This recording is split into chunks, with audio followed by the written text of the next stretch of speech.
Hello everyone, welcome to our YouTube channel Educated Cherry। प्राचीन भारत के इतिहास का महत्व। चैप्टर 1। प्राचीन भारतीय इतिहास का अध्ययन कई कारणों से महत्वपूर्ण है। इससे हमें जानकारी मिलती है कि भारत में प्राचीनतम संस्कृतियों का विकास लोगों ने कब, कहाँ और किस प्रकार किया, कैसे उन्होंने कृषि की शुरुआत की और संग्रह करने की प्रवृत्ति को विकसित कर किस प्रकार जीवन यापन को सुरक्षित और व्यवस्थित किया। इससे हमें इस बात की जानकारी मिलती है कि किस तरह से प्राचीन समय में भारतीयों ने प्राकृतिक संसाधनों का पता लगाया और उनके इस्तेमाल से जीवन यापन के साधनों का निर्माण किया। इससे हमें यह भी पता चलता है कि प्राचीन निवासियों ने भोजन, आश्रय और यातायात के साधनों का इंतजाम कैसे किया, खेती, बुनाई, कताई, धातु निर्माण आदि क्रिया की शुरुआत कैसे की, वनों को काटकर गांव, शहर और अंततः साम्राज्यों की स्थापना किस प्रकार की। लोगों ने दरअसल तब तक सभ्य नहीं माना जाता जब तक वे लिखने का कौशल न जान ले। आज भारत में लेखन की जितनी भी शैलियां चलन में है, सब की सब प्राचीन लिपियों से विकसित हुई है। वर्तमान समय में प्रचलित भाषाओं के लिए भी यही सत्य है। आज हम जिस भाषा का उपयोग करते हैं उसका मूल संबंध प्राचीन काल से ही है और वह कई सदियों में विकसित हुई है। विविधता में एकता। विभिन्न रेस, प्रजातियों और जनजातीय समूहों के पारस्परिक जुड़ाव की गाथा के कारण प्राचीन भारतीय इतिहास काफी रोचक है।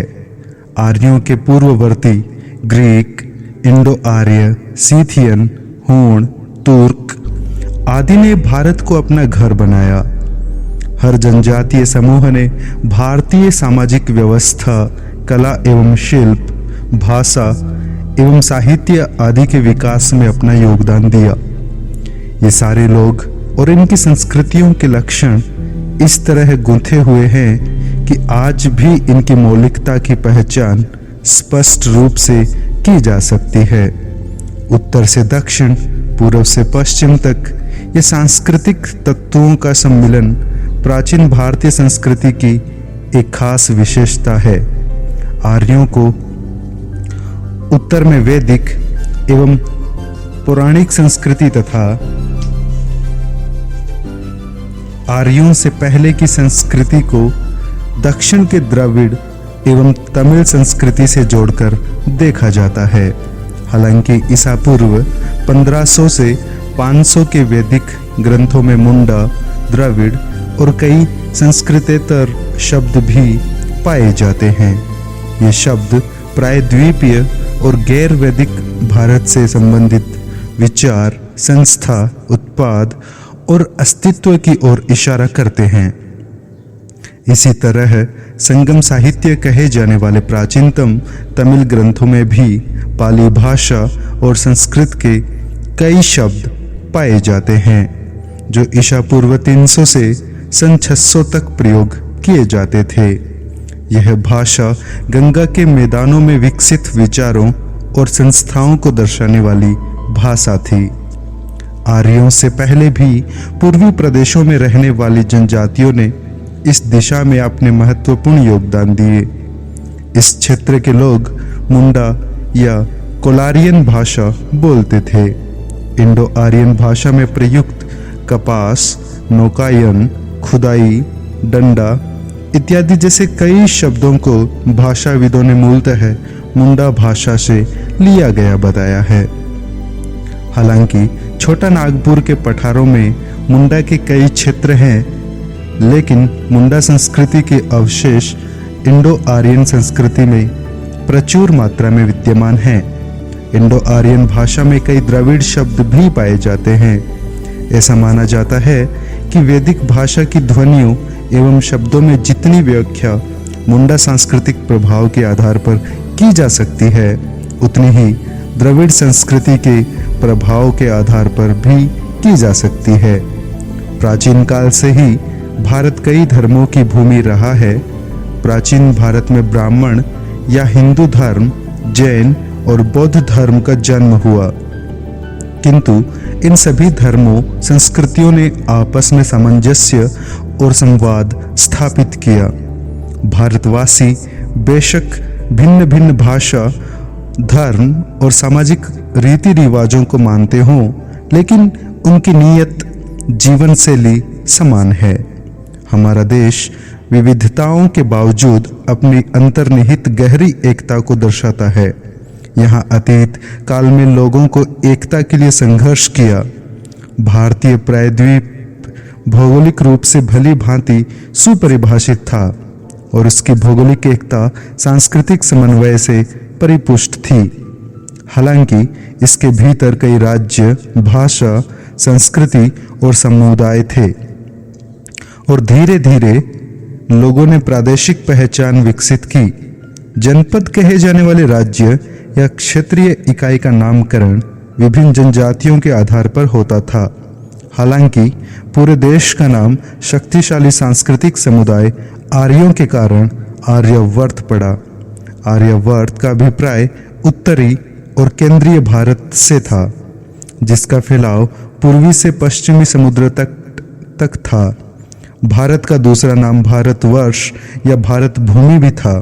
ऋग्वेद और महाभारत में भारत की व्याख्या जनजाति या परिवार के रूप में मिलती है, लेकिन महाभारत और उत्तरवर्ती गुप्त काल के संस्कृत ग्रंथों में भारतवर्ष की चर्चा है।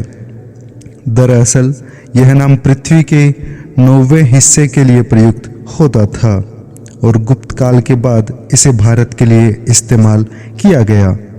भारतीय या भारतवासी जैसे पदबंध गुप्त काल के बाद के ग्रंथों में इस्तेमाल हुए हैं। हिंदू शब्द की उत्पत्ति के लिए ईरानी शिलालेख महत्वपूर्ण है। हिंदू शब्द का उल्लेख ईसा पूर्व 5वीं-6वीं शताब्दी के शिलालेखों में मिलता है। यह संस्कृत के सिंधु शब्द से लिया गया है। ईरानी भाषा में सै ध्वनि बदलकर है हो जाती है। ईरानी शिलालेखों में हिंदू की चर्चा इंदस पर स्थित एक जिले के रूप में है। इसलिए पुराने समय में हिंदू का तात्पर्य एक प्रादेशिक इकाई से था। इसका संबंध न तो धर्म से था और न ही समुदाय से।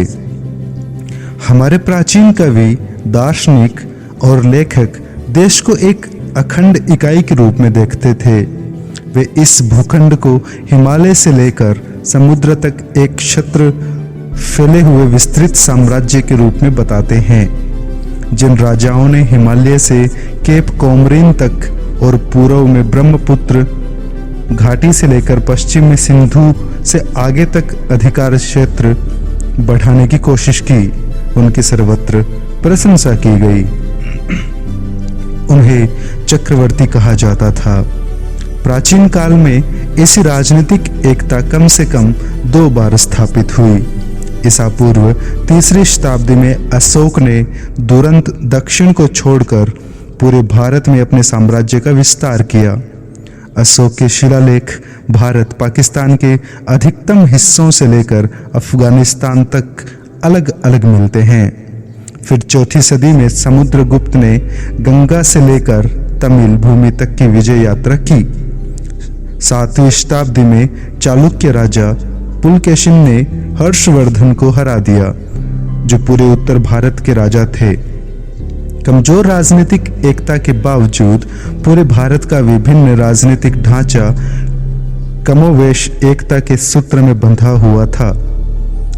विजेताओं और सांस्कृतिक दिग्दर्शनों की नज़र में भारत की भौगोलिक सीमा को एक समग्र इकाई के रूप में देखा गया। विदेशियों ने भी भारत की एकता को पहचाना। वे पहली बार सिंधु या इंडस नदी के किनारे रहने वाले लोगों के संपर्क में आए और उन्होंने पूरे देश का नाम इसी नदी के नाम पर रख दिया। हिंद या हिंदू शब्द संस्कृत के सिंधु से लिया गया है। इसी आधार पर इस देश का नाम इंडिया पड़ा, जो ग्रीक शब्द के काफी करीब है। फारसी और अरबी भाषाओं में इंडिया को हिंद कहा गया। उत्तर कुषाण काल में ईरानी शासकों ने सिंध क्षेत्र पर जीत हासिल की और इसका नाम हिंदुस्तान रख दिया। अध्ययन के दौरान भारत में भाषिक और सांस्कृतिक एकता स्थापित करने की लगातार कोशिश दिखती है। ईसा पूर्व 3री शताब्दी में प्राकृत भाषा ने भारत के बड़े हिस्सों में बोलचाल की भाषा का काम किया। अशोक के शिलालेख मुख्यतः ब्राह्मी लिपि में प्राकृत भाषा में लिखे गए हैं। बाद में यही स्थान संस्कृत को मिला और संस्कृत ने भारत के सुदूर हिस्सों में राजभाषा का काम किया। 4ठी शताब्दी में गुप्त काल के समय से यह प्रक्रिया विशिष्ट रूप से विद्यमान थी। हालांकि गुप्त काल के समय भारत में कई छोटे छोटे राज्यों का उद्भव हुआ और राजशाही दस्तावेज संस्कृत में लिखे गए। दूसरा मुख्य तथ्य यह है कि रामायण और महाभारत जैसे प्राचीन महाकाव्य तमिल की धरती पर भी उतने ही उत्साह और भक्ति से पढ़े गए जितने बनारस और तक्षशिला के विद्वानों के बीच। मूलतः संस्कृत में रचित इन महाकाव्यों के विभिन्न भाषाओं में कई संस्करण तैयार किए गए। हालांकि भारतीय सांस्कृतिक मूल्यों और विचारों की अभिव्यक्ति चाहे जिस भी रूप में हो, लेकिन उसका सत्व समूचे भारत में लगभग एक जैसा रहा। भारत में एक विशेष प्रकार की सामाजिक व्यवस्था के कारण भारतीय इतिहास पर ध्यान देना आवश्यक है। उत्तर भारत में विकसित हुई वर्ण जाति व्यवस्था पूरे देश में फैल गई। इसने ईसाई एवं मुसलमानों को भी प्रभावित किया। यहाँ तक कि ईसाई और मुसलमानों ने भी हिंदुत्व की जाति व्यवस्था को अपनाना शुरू कर दिया। वर्तमान के लिए अतीत की प्रासंगिकता। वर्तमान की समस्याओं के मद्देनजर भारत के अतीत के अध्ययन का महत्व और बढ़ जाता है। कुछ लोग प्राचीन संस्कृति और सभ्यता को वापस स्थापित करना चाहते हैं और कुछ लोग भारत के गौरवशाली अतीत से भावनात्मक रूप से प्रभावित हैं। यह कला और वास्तुकला को संरक्षित करने या उसके प्रति सरोकार रखने से अलग बात है। वे प्राचीन समाज और संस्कृति की पुरानी व्यवस्था फिर से स्थापित करना चाहते हैं। इसके लिए अतीत की साफ और स्पष्ट समझदारी की अपेक्षा है। इसमें कोई शक नहीं कि अतीत काल में लोगों ने विविध क्षेत्रों में उल्लेखनीय उन्नति की, लेकिन वर्तमान समय के आधुनिक विज्ञान और तकनीक के बराबरी के लिए यह उन्नति ही पर्याप्त नहीं है। हम इस तथ्य की अनदेखी नहीं कर सकते कि प्राचीन भारतीय समाज में सामाजिक अन्याय भी प्रमुखता से विद्यमान था। निचले तबके के लोगों को, विशेषकर शूद्रों और अतिशूद्रों या अस्पृश्य को जिस तरह अक्षम बना दिया गया था, वह आधुनिक मस्तिष्क के लिए असह्य था। इसी तरह न्याय व्यवस्था और महिलाओं के साथ भेदभाव की प्रथा पुरुषों के पक्ष में काम करती थी। जीवन के पुराने तौर तरीके स्वाभाविक रूप से इन सभी असमानता को पुनर्जीवित और मजबूत करेंगे। प्राचीन काल में लोगों द्वारा प्रकृति और मनुष्य प्रदत्त आपदाओं पर विजय पाने की सफलता हमारे भीतर उम्मीद जगा सकती है और भविष्य के लिए हमें संबल दे सकती है, लेकिन अतीत की तरफ जाने के किसी भी प्रयास का मतलब होगा कि उस सामाजिक असमानता को बनाए रखना जिससे भारत पीड़ित रहा है। अतीत को समझने के लिए जरूरी है कि हम इन सारी चीजों को समझें। प्राचीन काल, मध्यकाल और उसके बाद के अवशेष हमारे वर्तमान में भी मौजूद हैं। पुराने मूल्य, मर्यादा, सामाजिक रीति रिवाज और प्रथा हमारी चेतना में इतने भीतर तक समाये हुए हैं कि उससे आसानी से छुटकारा नहीं मिल सकता।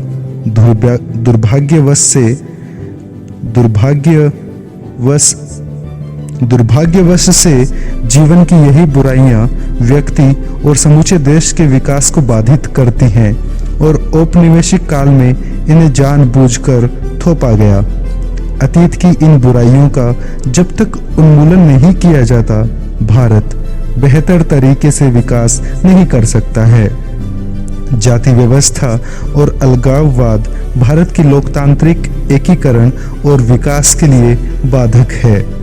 जातिगत भेदभाव और पूर्वाग्रहों के कारण